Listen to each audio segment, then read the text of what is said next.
पिछले 3 दिन से लगातार बिहार में मूसलाधार बारिश और मौसम की परवाह के बगैर आपका जो ये उत्साह है, इस उत्साह का मैं हृदय से आपके प्रति आभार व्यक्त करते हुए अभिनंदन करता हूं। आप सबका मैं अभिनंदन करता हूं।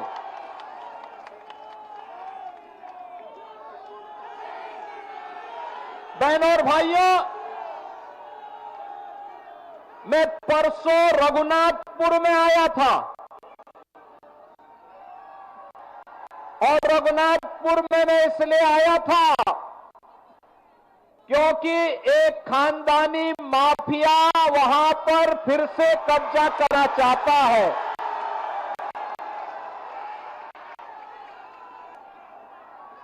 उत्तर प्रदेश में तो हमने बुलडोजर से रौंद रौंद करके इन माफियाओं की कचमूर निकाल करके उत्तर प्रदेश की धरती से जहन्नुम के रास्ते उनके खोल दिए हैं।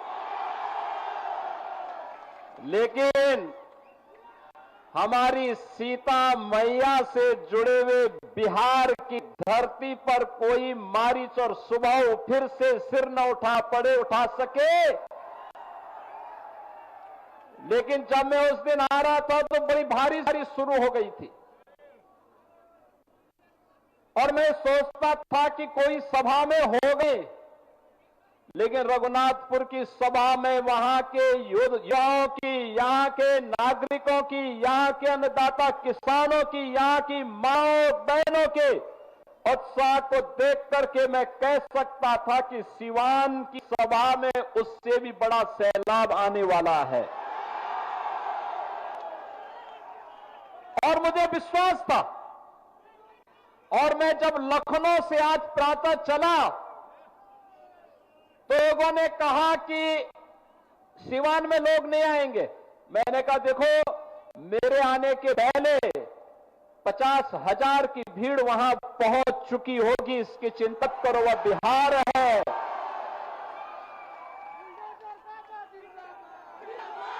ये छोटे मोटे आंधी तूफानों से कोई बिहार के वासियों से टकरा नहीं सकता है।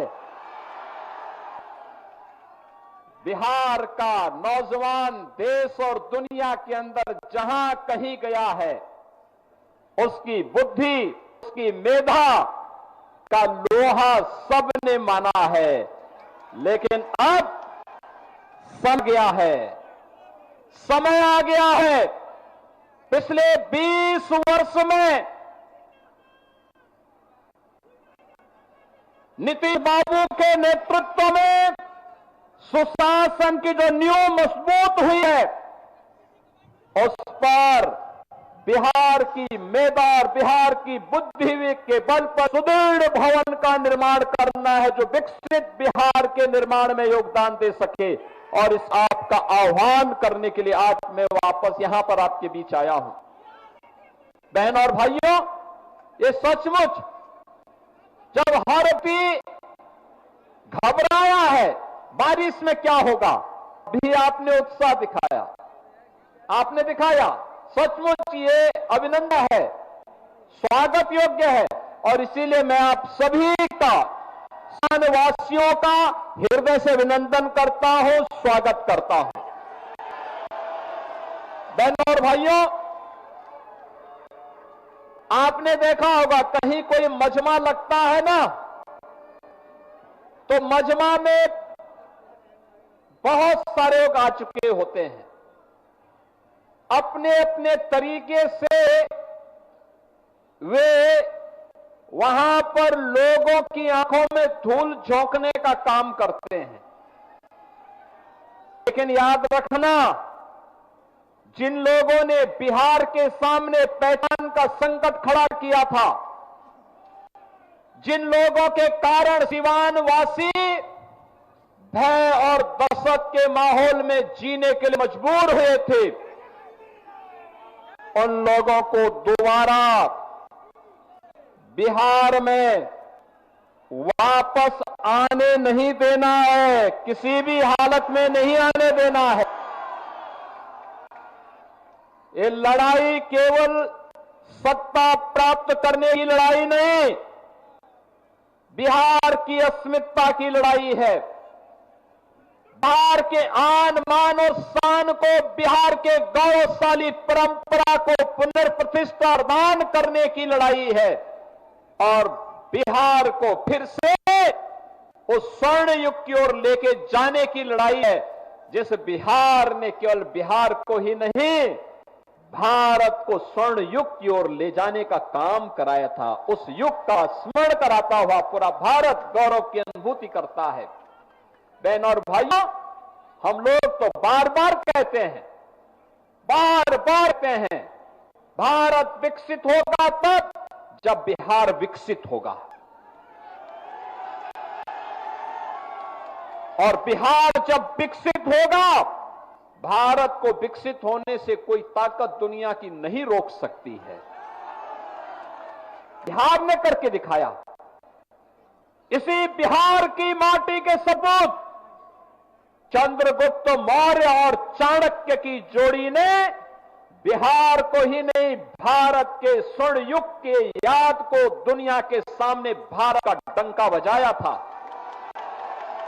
कहते हैं दुनिया की अर्थव्यवस्था में उस समय भारत का योगदान 40% हुआ करता था। चंद्रगुप्त के समय, चाणक्य के समय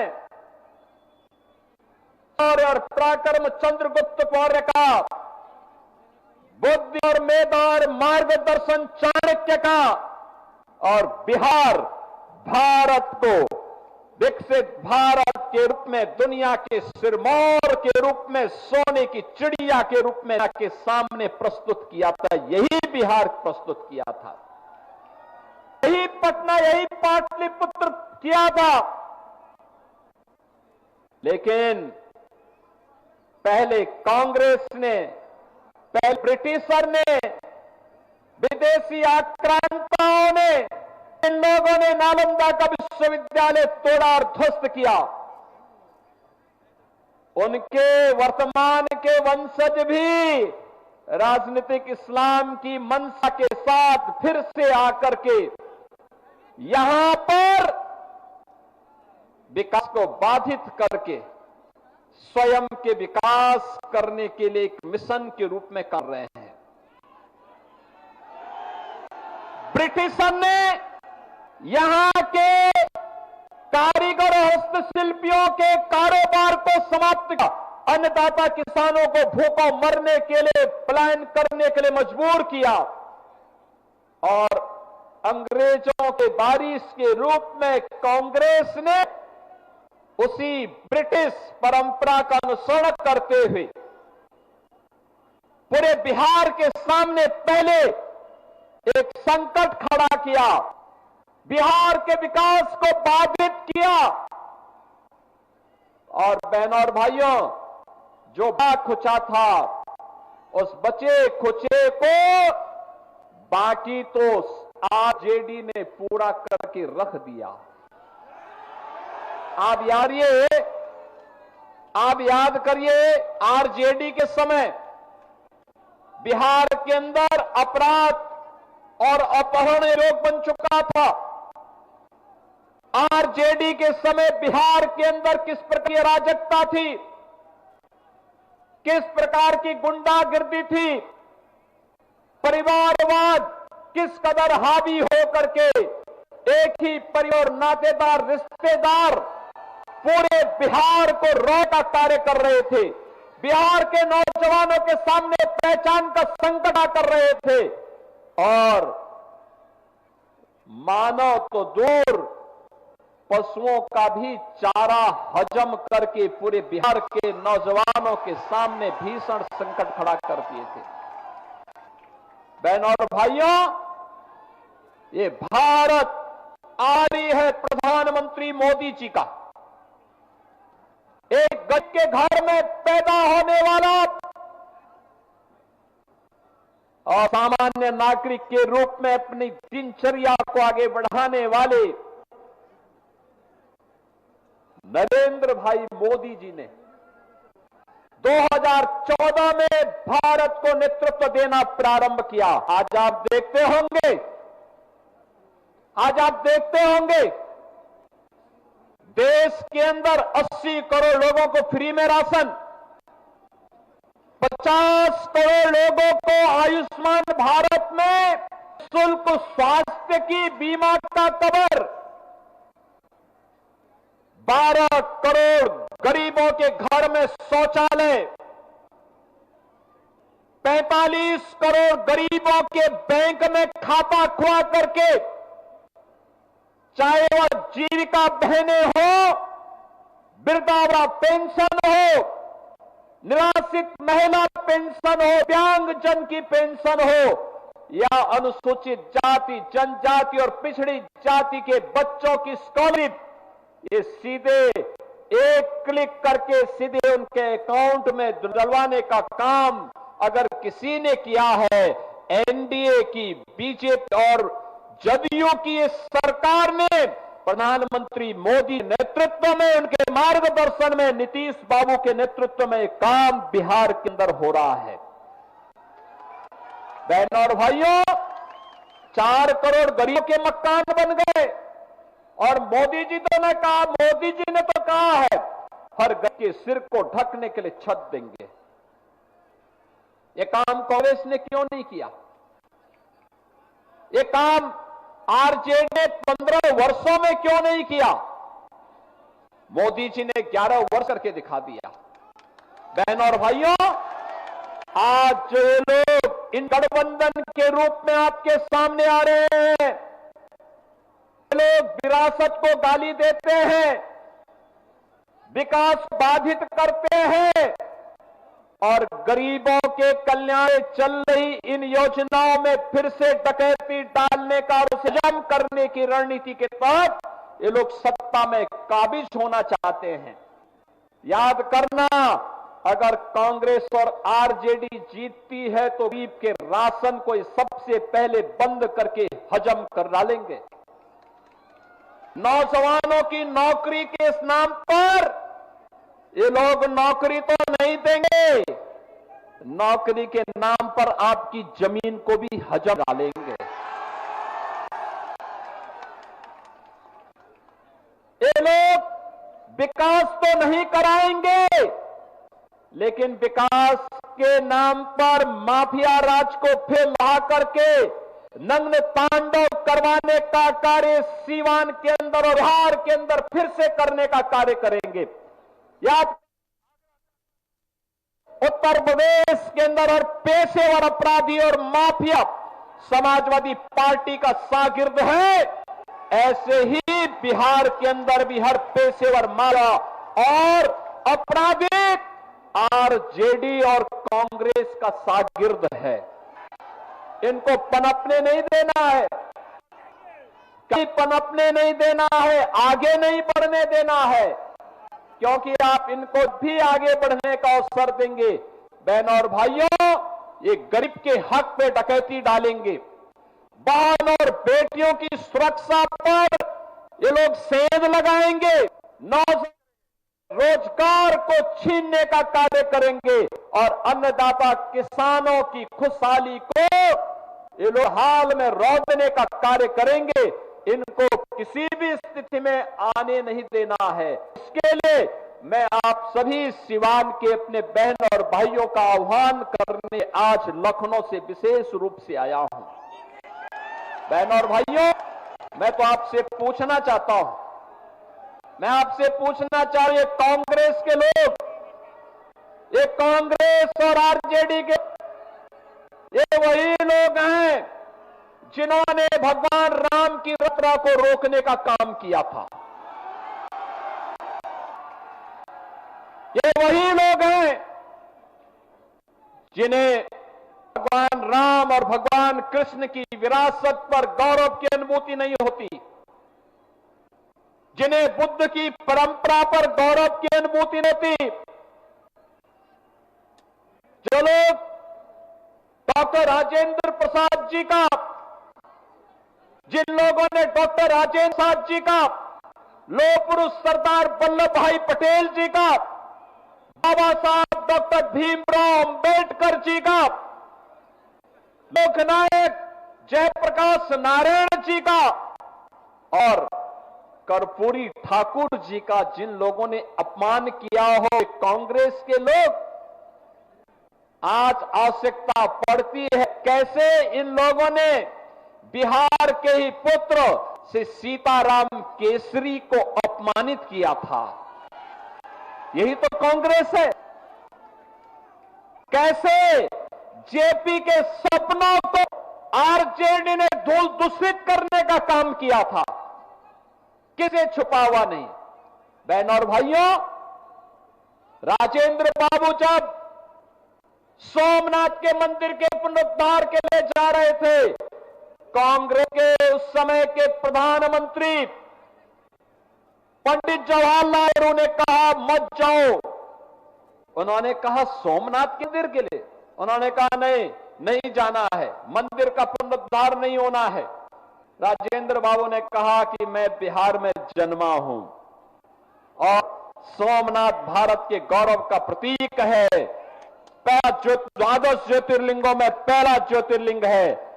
आवश्यकता पड़ेगी अपने पद से इस्तीफा दूंगा, लेकिन सोमनाथ के मंदिर के पुनरुद्धार कार्यक्रम में जरूर जाऊंगा। यह है बिहार, और बिहार ने साबित कर दिया, बिहार साबित कर दिया कि जिन लोगों ने राम मंदिर के रगो रोका था, जिन लोगों ने सुप्रीम कोर्ट में एफिडेविट दाखिल करके कहा था कि राम काल्पनिक है, बिहार की जनता ने उनको खारिज किया और प्रधानमंत्री मोदी जी के नेतृत्व में आज अयोध्या में भव्य राम मंदिर का निर्माण हो गया है। आज आप अयोध्या जाएंगे, कितना सुंदर मंदिर बना है, दुनिया का सुंदरतम मंदिर, सुंदरतम मंदिर, सबसे भव्य मंदिर। और अगर अयोध्या में भगवान राम का मंदिर बन रहा है तो सीतामढ़ी में मां जानकी का भी भव्य मंदिर का निर्माण ये एनडीए की, बीजेपी की सरकार करवा रही है। बहनों और भाइयों, भगवान राम मां जानकी को लेकर के जिस मार्ग से अयोध्या गए थे, उस मार्ग को भी ये एनडीए की सरकार राम जानकी मार्ग के में बना रही है। 6155 करोड़ रुपए दे दिए हैं, कार्य युद्ध स्तर पर चल। अब बिहार अपनी पहचान के लिए मोहताज। अब बिहार के अंदर कनेक्टिविटी है, सड़क की कनेक्टिविटी है, रेल की कनेक्टिविटी है, मेट्रो की, पब्लिक ट्रांसपोर्ट की सुविधा आ रही है, एयर कनेक्टिविटी है और इनलैंड वाटरवे की सुविधा भी अब बिहार के अंदर तेजी के साथ विकसित हुई है। अब बिहार के अंदर स्कूल बन रहे हैं, कॉलेजेस बन रहे हैं, इंजीनियरिंग कॉलेजेस बन रहे हैं, मेडिकल कॉलेजेस बन रहे हैं। अब अन्नदाता किसान को किसान सम्मान निधि का लाभ मिलता है, गरीब को राशन मिलता है, आजीविका बहनें ड्रोन दीदी बन करके आर्थिक स्वावलंबन के मार्ग पर अग्रसर हो रही हैं और 75 लाख बहनों को आर्थिक स्वावलंबन की ओर अग्रसर करने के लिए नीतीश बाबू के नेतृत्व में उन्हें पहली किस्त जारी हो गई है। बहनों और भाइयों, ये एनडीए है, बोलता कम है, करके दिखाता है। ये झूठे वायदे नहीं करता, पहले करता है फिर बोलता है। हमने कहा था ना कि रामलला हम आएंगे, मंदिर वहीं बनाएंगे, हो गया ना। एनडीए ने कहा था ना यूपी में कि आएंगे, माफिया राज यूपी का समाप्त करेंगे, दंगे फसाद समाप्त करेंगे। बहनों और भाइयों, 8.5 वर्ष में एक भी दंगा नहीं हुआ और अगर किसी ने दंगा करने का साहस किया तो उसको तो जेल के अंदर ठोसा ही, उनकी पूरी प्रॉपर्टी भी कब्जे में लेकर के गरीबों के आवास बना दिए गए। अब यूपी में दंगा नहीं, सब चंगा है। अब यूपी में दंगा नहीं कर सकता कोई। पर्व और त्योहार के पहले, दंगाई के पहले की उसको बता दिया जाता है कि भाई दंगा करोगे तो खानदानी पूरी प्रॉपर्टी भी जाएगी, कहीं भीख भी नहीं मिलेगी। बहनों और भाइयों, और हमने कहा था ना, माफिया राज सदैव के लिए समाप्त करेंगे और बहुत अच्छे ढंग से उनके जहन्नुम के टिकट काटे गए। बहुत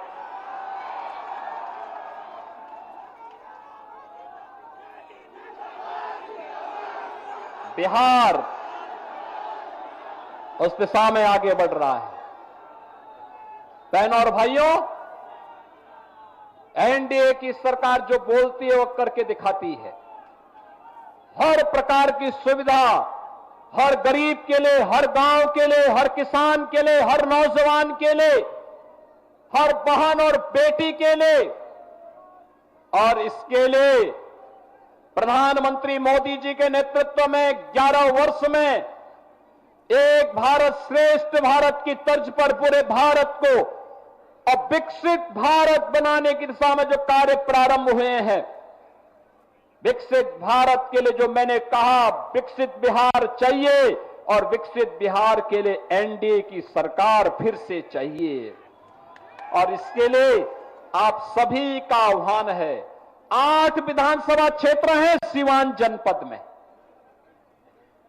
और रघुनाथपुर के उत्साह को देख करके तो मैं कह सकता हूं कि रघुनाथपुर में तो लोगों ने कह दिया कि खानदानी माफिया को फिर से नहीं आने देना है।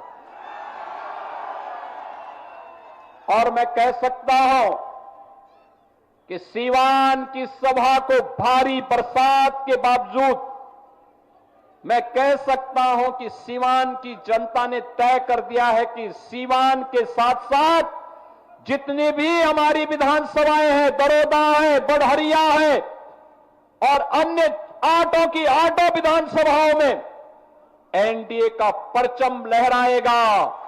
इंडी गठबंधन गर्त में जाएगा। इनका झूठ और फरेब अब नहीं चलने वाला है। फिर से नीतीश बाबू के नेतृत्व में, प्रधानमंत्री मोदी जी के मार्गदर्शन में बिहार के अंदर एनडीए की सरकार को हमें बनाना है और एक सुशासन की सुदृढ़ नींव पर विकसित बिहार की परिकल्पना को साकार करना है। क्या आप सहमत हैं? बिहार विकसित होना चाहिए ना? विकसित बिहार के लिए सहमत हैं? इस सड़क के इस पार के लोग क्या आप नहीं चाहते क्या? घर के ऊपर, छत के ऊपर, इधर जो नौजवान खड़े हैं पीछे, इधर भी काफी दूर तक है। विकसित बिहार चाहते हैं ना? विकसित बिहार चाहिए ना? तो विकसित बिहार के लिए एनडीए के प्रत्याशियों को जिताना पड़ेगा। एनडीए के प्रत्याशी बीजेपी के हो, जेडीयू के हो, लोक जनशक्ति पार्टी के हो या फिर हम के हो, इन सभी में जिस भी पार्टी से दिया गया जो अधिकृत प्रत्याशी है उसे एनडीए के द्वारा, उस पार्टी के द्वारा जो घोषित चुनाव चिन्ह है उसके अनुरूप हम विजयी बना करके भेजेंगे। तो विकसित बिहार की परिकल्पना और विकसित बिहार से फिर से भारत के स्वर्ण युग की ओर, राम राज्य की अवधारणा को साकार करने को हमें आगे बढ़ना है। इस विश्वास के साथ आप सभी के प्रति हृदय से आभार व्यक्त करते हुए, इतनी भारी बारिश के बाद आपका जो उत्साह अभिनंदनीय है, आपको मैं हृदय से धन्यवाद देते हुए वाणी को देता हूं विराम। मेरे साथ बोलेंगे जय श्री राम।